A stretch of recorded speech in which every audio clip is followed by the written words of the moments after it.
Bismillahirrahmanirrahim. Wal maqalatu, dan perkataan as-sabi'atu yang ketujuh, an Yahya bin Mu'adz, itu dari Yahya bin Mu'adz radhiyallahu anhu, radhiya semoga ridho Allah anhu kepada Yahya bin Mu'adz. Ma'asa, tidak akan maksiat, Allah kepada Allah. Karimun, orang yang mulia. Ai hamidul fi'ali, yakni yang terpuji pekerjaannya.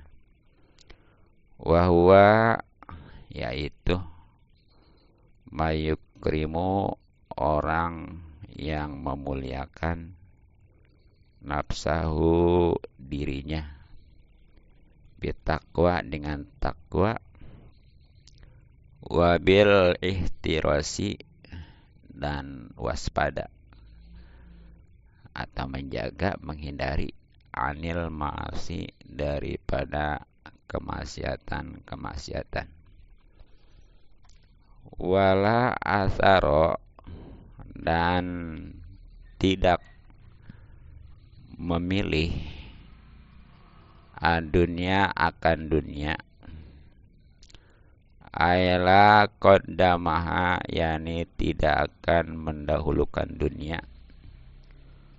Wala pandolaha, dan tidak mengutamakan dunia, alal akhirati, atas akhirat.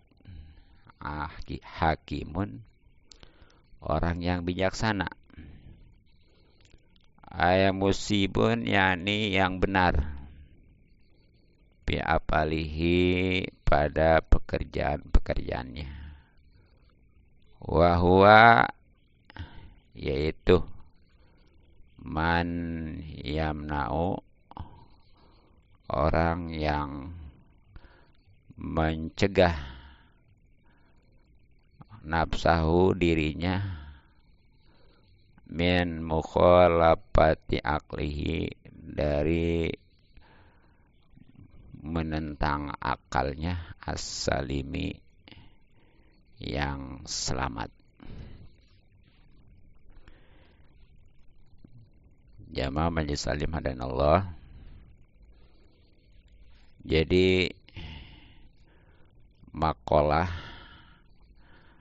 atau nasihat yang ketujuh dari bab kedua ya dalam kitab Nashahul Ibad,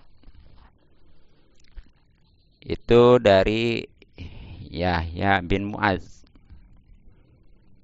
Nah, ini berarti asar ya, sebab nasihat-nasihat yang ada di dalam kitab ini itu terdiri dari khobar dan asar.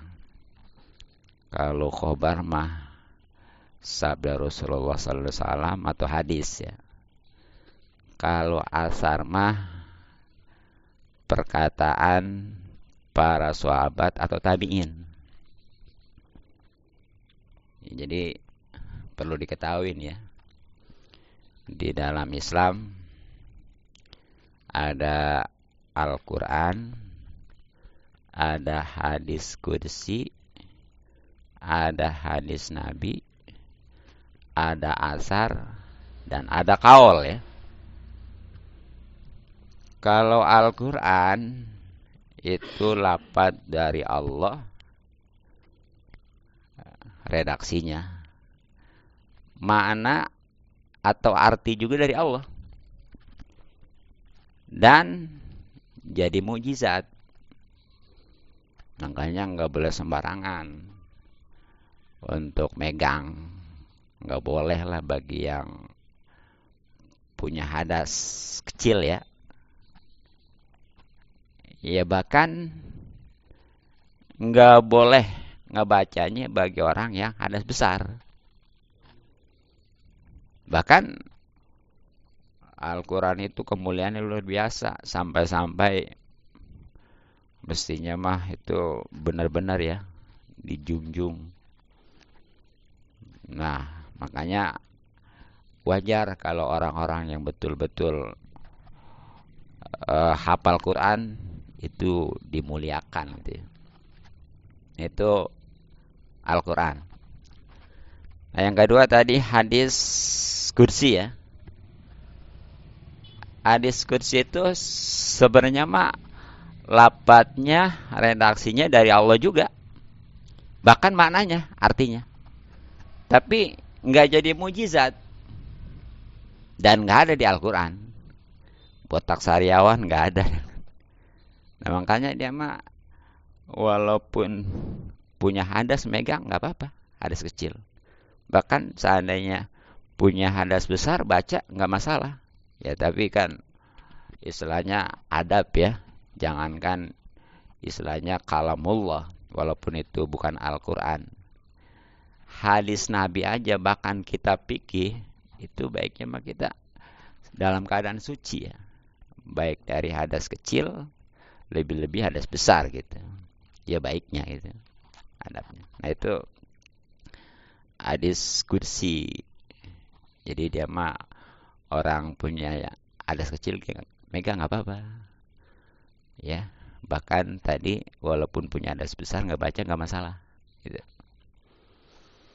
Nah yang ketiga ada hadis Nabi. Hadis Nabi ini lafaz dari Rasul redaksinya ya. Tapi makna atau arti mah tetap dari Allah. Sebab Nabi itu nggak sembarangan ngomong. Kecuali atas dasar wahyu. Ya. Nggak sekecapnya gitu ya. Nah itu hadis Nabi. Nah kemudian yang ketiganya, yang keempatnya ya. Ada asar. Asar itu perkataan para sahabat dan para tabi'in. Itu asar ya. Dan terakhir ada kaul. Kaul itu pokoknya mah dari generasi tabi'in kesininya tuh. Yang disebut dengan kaul ulama gitu ya. Nah ini mah asar nih. Dari sahabat Mu'ad, dari Yahya bin Mu'ad radhiyallahu anhu ya. Bagaimana kata beliau?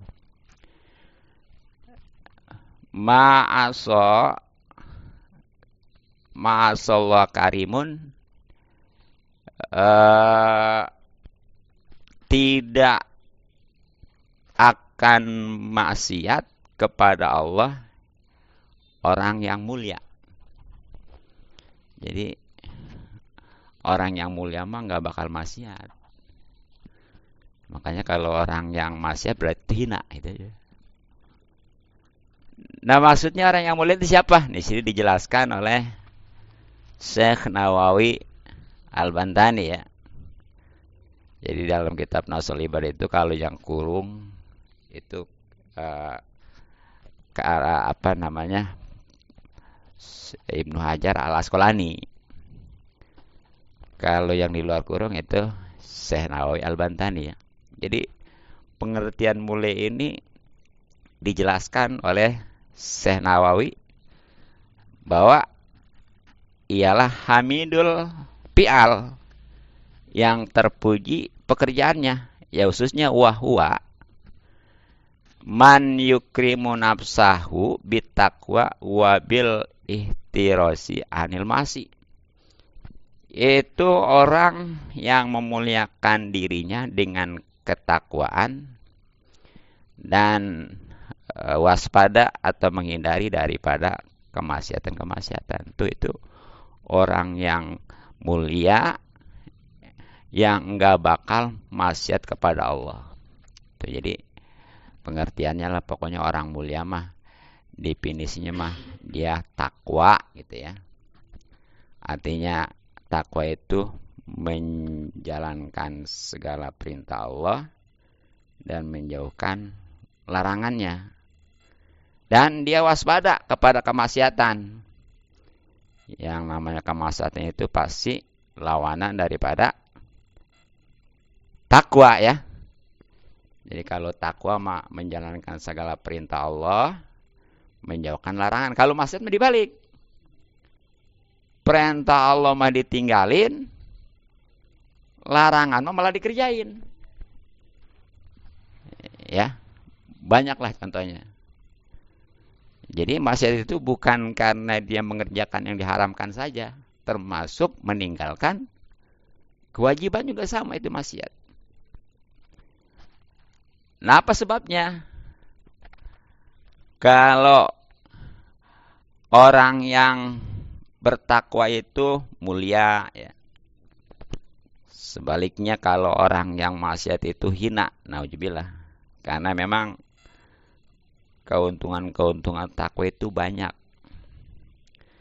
Nah, sebagaimana yang dikemukakan oleh Imam Ghazali sampai 40 ya. Yang 20-nya di dunia dan 20 lagi di akhirat.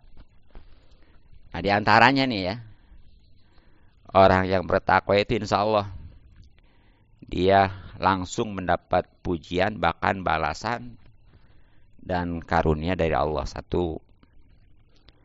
Kedua, mendapat ucapan terima kasih dan penghormatan dari Allah.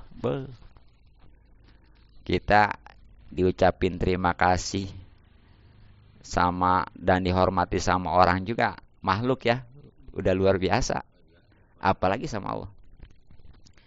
Nah, ketiga, dicintai oleh Allah sehingga permintaan apapun itu akan diberi. Orang cinta mah jangankan minta ya, nggak dipinta nggak dikasih. Yang pelit juga loyar pokoknya mah. Keempat, urusannya langsung ditangani dan diatur bahkan diawasi oleh Allah. Jadi udah nggak bisa nolak gitu ya, udah nggak ada yang bisa menghalangi. Kelima, insya Allah dihilangkan segala kesulitannya, selalu diberi jalan keluar, ya bahkan diberi rezeki yang nggak disangka-sangka. Itu sebagaimana di surat At-Tolak gitu ya. Keenamnya, selalu ditolong dan dilindungi Allah dari perbuatan-perbuatan orang zalim dan yang mau berniat buruk juga itu bahkan dilindungi, bahkan ditolong oleh Allah ya. Ketujuh, insya Allah itu karena merasa ditemani sehingga hidupnya tenang ya. Kan orang takwa perasaan dekat sama Allah ya. Karena tadi merasa ya dekat bukan berarti jaraknya gitu. Jadi pertolongan Allah itu dekat. Jadi udah nggak takut-takut lagi orang takwa. Makanya tenang hidupnya, nggak takut dia mah. Bagaimana? Itu nggak panik gitu ya. Makanya benar di dalam ituan wali kan ini yang ala khaufun alaihim wa lahum yazanun ya, inna Allah gitu ya, ala jantakun apa pokoknya yang jelas mah wali-wali Allah itu adalah orang-orang yang bertakwa ya, yang beriman dan bertakwa. Dia itu udah nggak ada rasa kekhawatiran gitu. Kemudian yang ke-8 nih, keuntungan takwa insya Allah diberikan kemuliaan dan tidak direndahkan apalagi dilalaikan ya, baik oleh dunia maupun para pemiliknya. Orang yang mulia, orang yang takwa insya Allah semua juga diperhatikan ya gitu. Kemudian yang ke-9 diberikan kelapangan dan kekayaan hati. Ini orang kalau diberikan kelapangan dan kekayaan hati itu paling bahagia. Kalau dunia mah belum ngejamin. Makanya kebahagiaannya hakiki itu bukan karena dia itu kaya harta ya, tapi kaya hati. Kemudian yang ke-10, hatinya selalu terang dengan cahaya petunjuk, rahasia dan hikmah serta ilmu dari Allah. Sehingga hidupnya itu udah kayaknya bagaimana sih? Cerah gitu ya. Kemudian yang ke-11, insya Allah dicintai, dihormati, bahkan disegani oleh makhluk tuh. Baik oleh orang pintar, oleh orang awam, bahkan oleh musuh juga. Kalau orang takwa mah itu diseganin. Ya, kemudian ke-12 diberikan keberkahan dalam hidupnya. Ini keberkahan ya paling utama. Iya. Sebab kalau berkamah sedikit cukup, banyak apalagi. Dan yang paling penting insya Allah dekat kepada Allah sehingga ibadah juga dia nggak berat. Kemudian yang ke-13 keuntungan takwa adalah doanya ijabah. Terus omongan juga itu manjur, makanya hati-hati tuh kalau orang bertakwa ya. Jangan coba-coba kita untuk menganiaya, untuk menyakiti ya. Takutnya dia ngomong. Ke-14, insya Allah dibukakan kunci-kunci kekayaan langit dan bumi. Oh, orang kalau udah dibuka kunci-kunci kekayaan langit dan bumi, pokoknya mau udah tinggal ngucap doang apa gitu. Makanya seperti baginda Rasul ya, itu sampai ditawarin sebuah gunung nih, ini mau dijadiin emas buat kamu. Enggak mau. Ya para wali mah atau kalau ngomong mah kalau mau mah tinggal ngomong doang. Karena udah takwa. Ya kalau kita sih kayak begitu, pokoknya mentar-tar aja ya. Pengen ini, pengen itu. Iya. Nah, itu keuntungan takwa, makanya wajar kalau jadi orang yang mulia.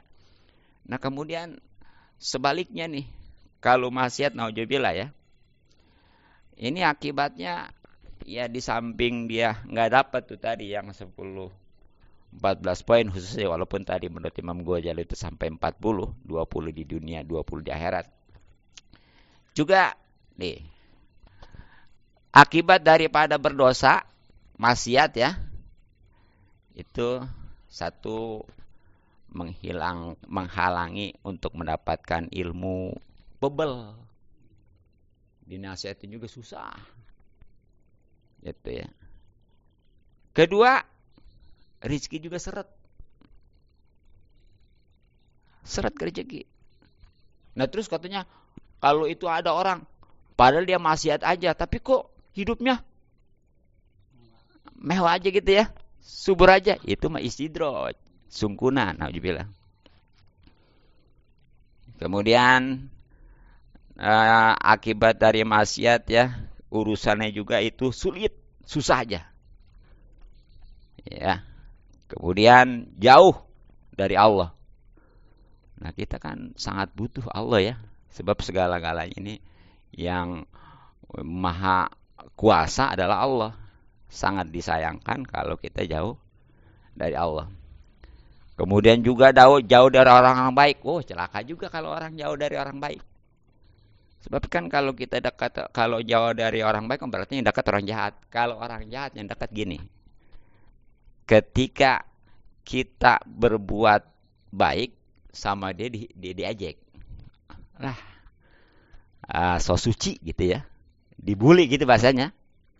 Nah giliran berbuat jelek mah didukung sama dia. Bahkan dimodalin ya. Itu. Kemudian ya, otomatis dia berbuat taat juga sulit tadi, karena itu tadi lingkungannya ya. Coba kalau dia bersahabat dekat dengan orang baik, itu ketika dia salah dibilangin jangan gitu. Ini gini, ketika berbuat baik malah didukung ya.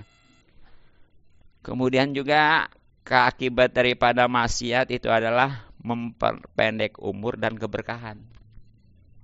Jadi mendekkan umur dan ngapus keberkahan. Padahal kita pengen hidup ini panjang umurnya terus berkah ya. Tapi gara-gara maksiat itu naudzubillah. Kemudian mengakibatkan kehinaan. Kemudian juga membuat hati ini sakit bahkan mati, naudzubillah. Kemudian mendapatkan kutukan dari Rasulullah SAW. Makanya di akhiratnya nggak bakal mendapatkan syafaat. Bahkan dengan maksiat itu bisa melenyapkan nikmat, justru mendatangkan azab. Makanya hati-hati ya. Dan masih banyak lagi sebenarnya mah akibat-akibat daripada yang namanya maksiat tuh. Itu yang harus dihindarkan gitu ya. Nah kemudian Kata Yahya bin Mu'adz radhiyallahu an tadi, wala asarod dunia, tidak memilih dunia. Itu kata Ibnu Hajar al Asqalani ya. Dijelasin oleh Senawi Al-Bantani. Aila qaddama wala padolaha, yakni dia tidak mendahulukan dan tidak mengutamakan dunia alal akhirat akhirat, hakimun, orang yang bijaksana. Jadi orang yang bijaksana mah nih, dia nggak bakal ngeduluin, milih, ngutamain dunia. Makanya kalau orang itu dia malah mentingin dunia, ngutamain dunia, ya ngeduluin dunia, masalah akhirat mah bagaimana lagi aja, itu berarti orang yang hina itu, naudzubillah ya. Itu. Nah maksudnya orang yang bijaksana itu gimana lebih ininya? Dijelasin lagi nih oleh Syekh Nawawi Al-Bantani. Ay musibun, yakni orang-orang yang benar pi apalihi, pada pekerjaan-pekerjaannya. Jadi orang yang bijaksana itu segala pekerjaan itu benar sesuai dengan aturan agama. Nah khususnya huwa man yamna'u nafsahu an min mukhalafati aqli salimi. Yani itu orang yang memang menghalangi nih ya, menghindari dirinya daripada membedakan akalnya yang sempurna atau yang selamat, yang tentunya memang atas berdasarkan ketakwaan gitu ya. Jadi ini pikirannya juga, akalnya juga benar-benar sehat gitu ya. Sebab kalau bicara akal mah semua orang juga punya, tapi ada yang sehat, ada yang enggak tuh. Kalau yang sehat mah insya Allah itu nanti perbuatan juga selalu baik gitu ya. Tapi kalau enggak sehat, naudzubillah. Makanya kalau orang yang bijaksana mah itu dia berusaha untuk menghalangi dirinya nih dari membedakan akal yang sehat. Jadi kalau akal yang sehat begini nih, dia ikutin, nggak malah lah. Mendingan juga kayak gitu, bukan gini gitu ya. Bebas. Itu jangan sampai gitu. Nah, jadi itu pengertian daripada bijaksana itu ya. Nah, apa sebabnya orang yang bijaksana itu nggak bakal milih, ngeduluin, ngutamin dunia? Karena dia mau tahu sifat dunia ini. Bagaimana sifat dunia? Satu, dunia mah tempat ujian, benar. Dasarnya dunia mah tempat ujian. Makanya jangan aneh kalau orang di dunia susah diuji, jangan aneh. Emang tempatnya. Ya bahkan sebenarnya mah bukan aja orang yang susah, yang sakit, termasuk orang kaya juga, orang yang sehat juga itu ujian. Justru kalau orang diuji dengan sakit, dengan kemiskinan, itu dia menyadari diuji sehingga dia akan bersabar gitu ya. Nah sementara orang yang kaya, yang sehat karena enggak nyadar diuji, dia itu akhirnya gimana? Lengah. Bukannya dia syukurin, malah dia kupurin. Nauzubillah min alik tuh gitu ya. Itu satu karakter dunia. Sifat dunia. Keduanya, sifat dunia mah sempit. Itu apalagi nih ya, mungkin kesononya. Ya kayak dulu aja seperti di satu kampung tuh orang punya tanah masih hektaran ya, bener nggak? Kesininya, gitu ya, sempit. Nah kemudian yang ketiganya sifat dunia itu apa? Sifat dunia mah ya menyibukkan. Tadi itu ya. Jadi menyibukkannya justru kadang-kadang menyesatkan gitu. Makanya ada istilah dunia mah sebenarnya mah kita boleh ya untuk sibuk, untuk kalau istilahnya mah bertanam, tapi yang diperlukan di akhirat nanti apa tuh? Itu ibadah ya. Tuh, ibaratnya kayak orang merantau. Dia umpamanya di perantauannya nyariin yang ada di kampung halaman. Nah, ada itu samanya bohong ya. Biasanya dia benar-benar serius sungguh-sungguh di perantauan. Dia nyari apa yang dia butuhkan nanti di kampung halamannya gitu. Sama kita hidup di dunia juga begitu. Kita harus sungguh-sungguh serius cari, kumpulkan, siapkan untuk yang dibutuhkan di akhirat nanti gitu. Dan yang paling utama nih yang namanya dunia mah itu sebanyak apapun pasti binasa, benar. Bahkan kalau enggak ditinggalin, ninggalin, ya kan? Tuh, makanya para wali mau orang-orang yang soleh mah itu ya, walaupun dia sebenarnya bisa aja pengen ini pengen itu, tinggal ngomong tadi kan ya, manjur. Tapi kenapa nggak mau? Ya karena di dunia mah itu tadi, satu sempit, keduanya nyibukin, ketiganya juga binasa gitu ya. Makanya di dalam surat Wa-2 kan ada, kalau akhirat mah walal akhiratu minal ula ya. Jadi akhirat itu lebih baik daripada ula itu dunia. Jelas ya. Ya bahkan di dalam surat Al-Alas habis ya. Itu lebih ini lagi. Bagaimana? Wal akhiratu khairu wa abqa. Tuh. Akhirat lebih baik dan lebih kekal daripada dunia. Itu makanya kalau orang yang bijaksana mah ya nggak bakalan milih ngeduluin ngutamin dunia. Justru hina. Nah, kalau pengen jadi mulia, bijaksana ya maksudnya ya. Maaf, itulah kita harus berusaha untuk mengutamakan